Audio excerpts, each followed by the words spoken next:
हम आपको दिखाने जा रहे हैं घर मालिक के पसंद का तमाशा। सनम बेवफा, दहेज की चिंगारी, फांसी का फंदा, उर्फ डाकू बनी काली गंगा। आइए ये कहानी हम आपको रियासत सूरजगढ़ से दिखाने जा रहे हैं। यह रियासत सूरजगढ़ है और सूरजगढ़ के मशहूर जमींदार, मशहूर ठाकुर, जिनका नाम जमींदार बलवंत सिंह। यह ठाकुर बलवंत सिंह की हवेली है, वो अपने सिंहासन पर विराजमान है। देखिए पहली सीन, पहले इंटरव्यू।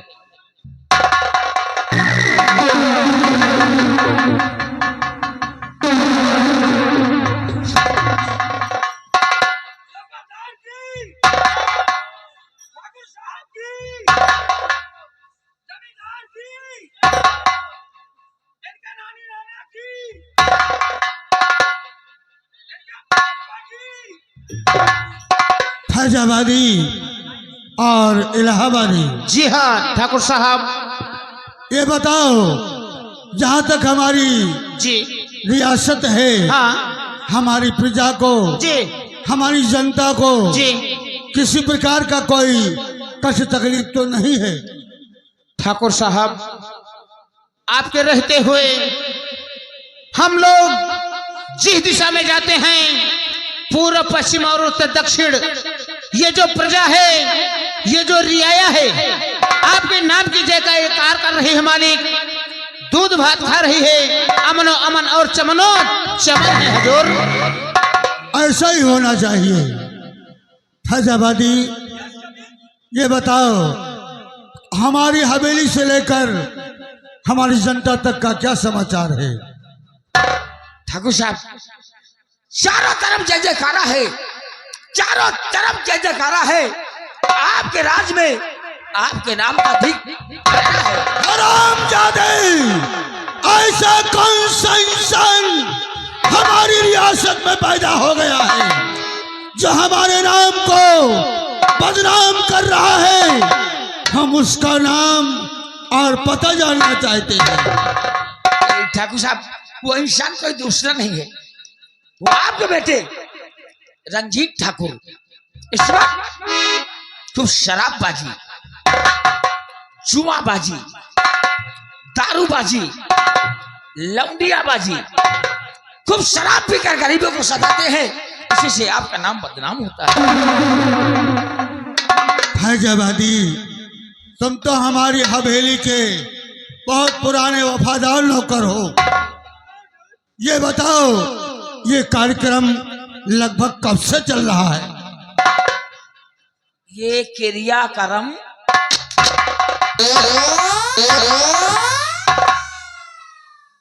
जय हो बोहनी माता। हम पूछ रहे कार्यक्रम शाला डबल बोहनी। हुजूर, ये कार्यक्रम लमसम 3 महीने से चल रहा है।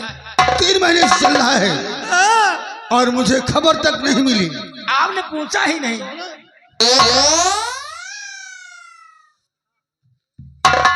अगर पूछे नहीं बता सकते? बिना पूछे दोनों बात को बतावत है। अच्छा, 3 महीने गुजर गया।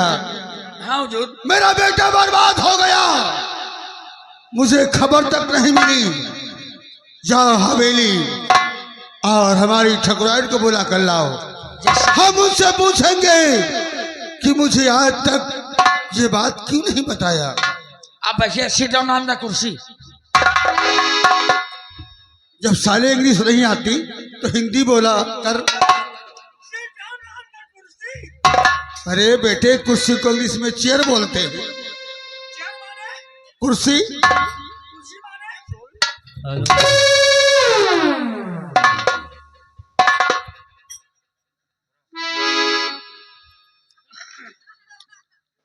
ठाकुरान भाभी, ठाकुरान भाभी। कौन है भाई? हम फैजाबादी। ओ फैजाबादी, क्या काम है बोलिए। वो क्या कि ठाकुर साहब आपका इंतकाम कर रहे हैं।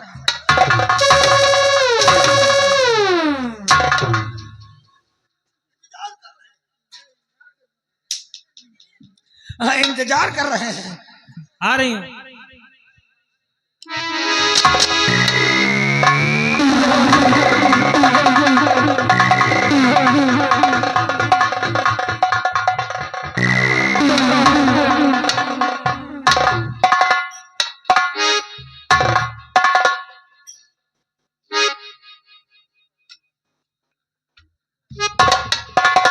क्या बताऊं, रोज आती थी तो हमारे स्वामी जी के चेहरे पर खुशी नजर होती थी। मुझे देखते थे तो हंसते मुस्कुराते थे। आज न जाने क्या बात है, उनके चेहरे पर उदासी नजर आ रही है। इस उदासी का कारण आज मैं अवश्य पूछूंगी।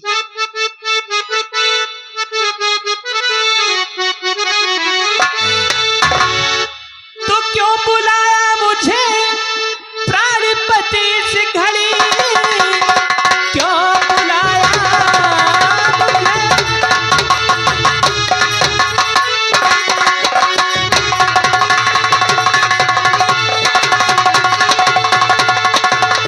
क्यों बुलाया मुझे प्राणपति से घड़ी? आप लगते हैं काफी परेशान हैं, चेहरे पर क्यों उदासी है छाई हुई? आप लगते हैं काफी परेशान हैं।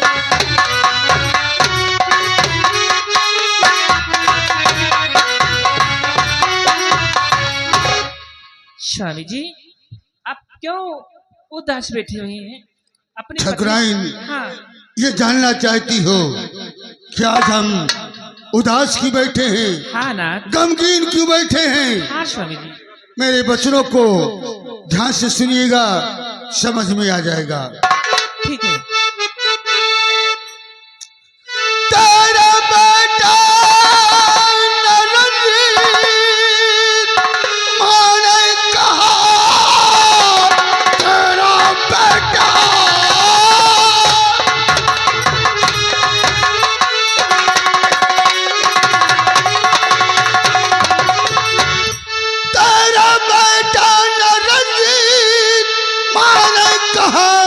घूमता है हमारा इधर और उधर, रहता हर वक्त देखो और नशे में हवा, मेरी बातों का होता न उस पे असर।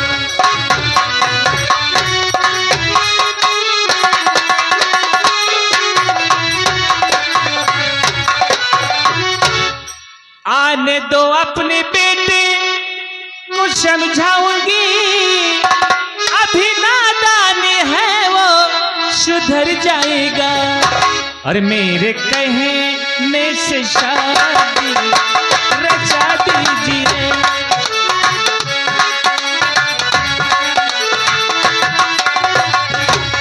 मेरे कहने से शादी रचा दीजिए, वो सुधर जाएगा, वो सुधर जाएगा। मेरे कहने से शादी रचा दीजिए।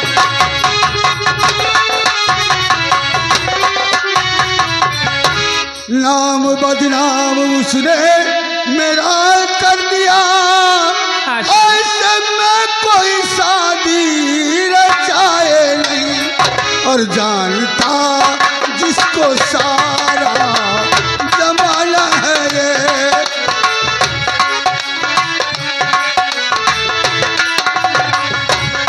जानता जानता जिसको सारा जमाना है ये, असमान कोई बेटी पठाए नहीं जी, जानता जिसको सारा।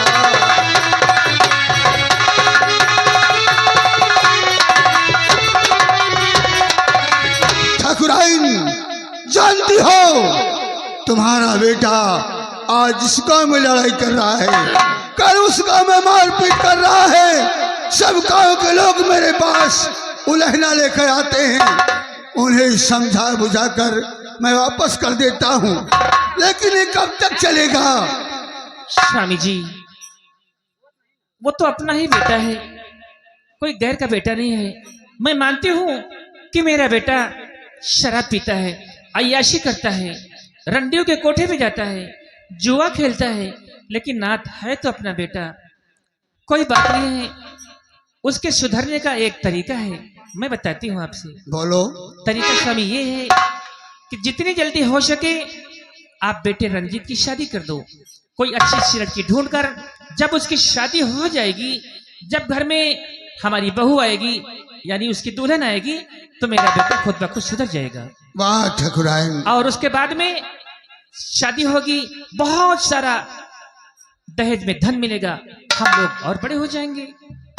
वाह, बेटे के प्यार में बावली हो गई हो ठाकुराइन। तुम जानती हो तुम्हारा बेटा इस तरीके का है, ऐसी हालत में ऐसा कौन सा इंसान होगा जो अपनी बेटी का हाथ तुम्हारे बेटे के हाथ में दे देगा। लेकिन स्वामी शादी तो करना ही पड़ेगा, अगर आप शादी नहीं करेंगे तो आपकी रियाया आपके नाम को बदनाम करेगी ना। लेकिन ये बताओ ठाकुराइन, तुम्हारे लाडले साहब इस वक्त है कहाँ? मेरा बेटा सुबह खाना खा लेता है, बैग लेके चल देता है घूमने, उसके बाद में स्कूल जाता है, वहां से आता है तो खाना खा लेता है, बच्चों के साथ खेलने चल देता है। तो क्या इसे बुराई है क्या? नहीं, कोई बुराई नहीं तुम्हारे लाडले में। इतनी अच्छाई है कि सब तुम खुद ही बयान कर चुकी हो। मेरा बेटा बहुत अच्छा है। लेकिन ठाकुराइन, आज हम उसका इंतजार करेंगे, देखते हैं कैसी हालत में और कितनी टाइम पर हवेली आता है। बैठिए। गौर फरमाएगा दोस्तों, जमींदार बलवंत सिंह व उनकी पत्नी रुक्मणी दोनों हवेली पर विराजमान है। उधर उनका इकलौता बेटा रंजीत ठाकुर खूब शराब नशे में झूमता हुआ हवेली पहुंचता है। देखिएगा रंजीत भैया, और बना यार एक एक बैग, अभी मजा नहीं आया है। तो पीना, हमें तो नशा हो गई है। लेकिन जना नहीं पड़ रहा भैया। अरे यार ये काम कर, एक बोतल ले ले सीधा और तेरे गिलास को हम फुल कर देते हैं। पैसा देना आपका काम है, बोतल लेना मेरा काम। अरे तो हमारे पास पैसा की कमी कहाँ है? ठाकुर का बेटा इकलौता हूँ, वो भी बलवंत सिंह का बेटा हूँ। रंजीत सिंह नाम हमारा है, ठेके पे बता देगा तब भी हमारा नाम सुनकर वो शराब दे देगा रे। चलिए एक बोतल ले पूरी। इससे पहले किसी से लड़ाई झगड़ा हो, हमें और तुम्हें हवेली की तरफ चलना चाहिए। चलिए चलिए चलिए रंजीत भैया। और कभी पौआ, कभी आधा, कभी